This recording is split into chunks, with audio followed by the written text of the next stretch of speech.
May kumakalat na balita ngayon pero wala pang kumpirmasyon mula kay Daniel Padilla na bumili siya ng brand new house worth 48 million para sa kanila ng GF niyang si Kayla Estrada.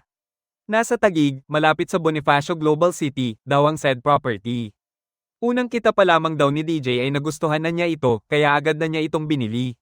Dito na raw ititira ng aktor si Kayla sakaling magdesisyon na silang magpakasal.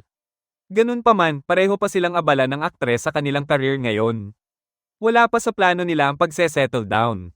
Malayo pa ang mararating ng career ni Kayla. Si Daniel naman ay inaasikaso ang kanyang mga naipundar na negosyo at investments. Basta sa ngayon ay ine-enjoy muna nila ang pagta-travel abroad kapag libre ang kanilang schedule. Kailangan stable na ang kanilang kabuhayan bago sila bumuo ng kanilang pamilya. May kumakalat na balita ngayon pero wala pang kumpirmasyon mula kay Daniel Padilla na bumili siya ng brand new house worth 48 million para sa kanila ng GF niyang si Kayla Estrada. Nasa Taguig, malapit sa Bonifacio Global City, daw ang said property. Unang kita pa lamang daw ni DJ ay nagustuhan na niya ito, kaya agad na niya itong binili. Dito na raw ititira ng aktor si Kayla sakaling magdesisyon na silang magpakasal. Ganun pa man, pareho pa silang abala ng aktres sa kanilang career ngayon. Wala pa sa plano nila ang pagse-settle down.